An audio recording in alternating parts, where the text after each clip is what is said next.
Some of you guys do ice baths and stuff like that. It's a trendy thing, but I'm going to talk about how that doesn't cut the mustard, because it's your entire body going into the cold, so it can't localize the area and get the inflammation down. That's important to know.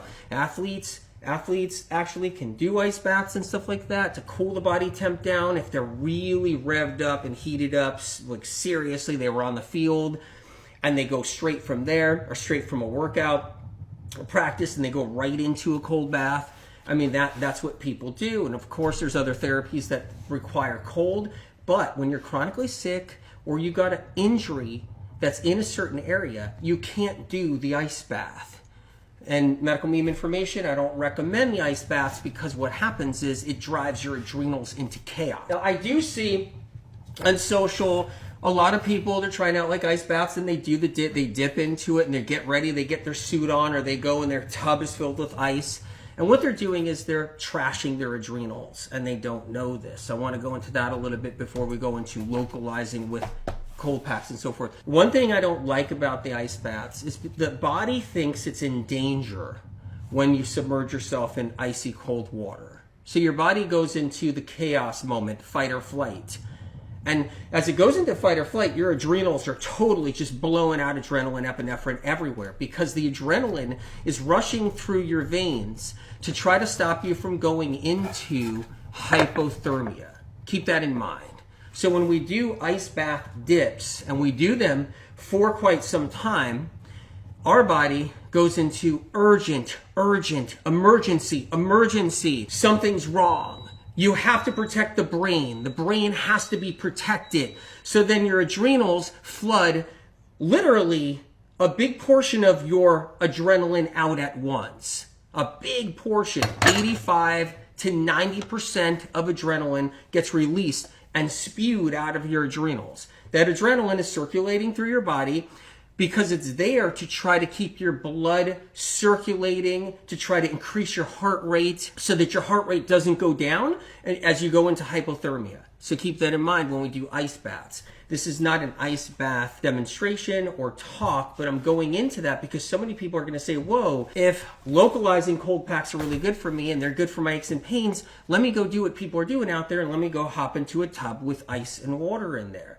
But no, that actually lowers the immune system with someone with chronic illness. So anyone who's struggling with any kind of condition, the deep ice bath time, you know, that 5 minutes in the ice bath, that 3 minutes, that's 10 minutes, that 15 minutes people do in the ice bath is actually the worst thing they can do with chronic illness because it hinders the immune system because when all that adrenaline is released for that fight or flight moment, when all that adrenaline and epinephrine is just coursing through the veins, that wears down your white blood count, your killer cells. It wears down your lymphocytes. It breaks down your immune system.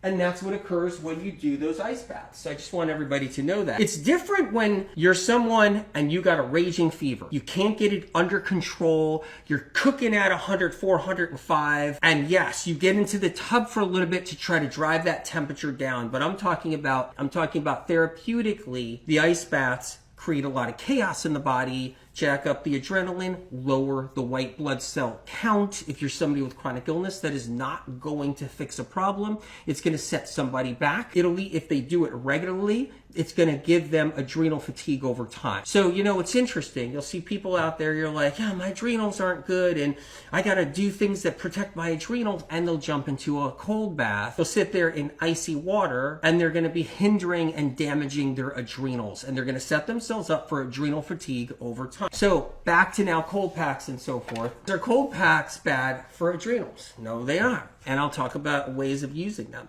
They're not.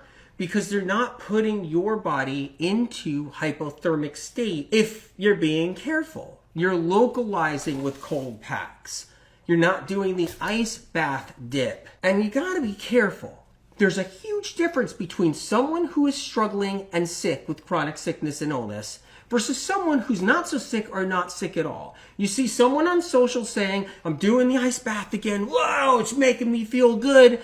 And you're somebody that's sick and you've had fibro, chronic fatigue, Lyme disease, multiple sclerosis, you don't know what you got going on. Maybe you don't have any diagnosis. You're just fatigued really bad. You got aches and pains everywhere. You don't feel good. You got brain fog that's totally messing you up and making you take a whole bunch of Adderall like crazy because you got so much brain fog. You're trying to survive. You're trying to get back by. You're on coffee. You're on chocolate. You're trying to just keep yourself going and push through the day. You go into the ice baths. I do them regularly. It's a shock to the body systems, all of them, because your body says fight or flight, red alert, fight or flight. Something's wrong. Something's going wrong because your brain is starting to get cold. Your whole body's starting to get cold. The adrenals are just like fight or flight. We're in trouble. Oh my God, your adrenals are just going nuts. Like that's what they're doing because they're saying don't go into hypothermia. Something's wrong. Are you in a plane? Did you crash in the Alps? What's going on? Is there wind blowing and you don't have a fire keeping you warm? You're not indoors? You're not by a fireplace? Where are you? Trapped in 0-degree weather out somewhere? And that's what your adrenals are telling your brain. Your adrenals are telling your brain. Your brain is communicating with your adrenals, saying, I don't know what this fool is doing. Your brain is saying, I don't know what this person's doing.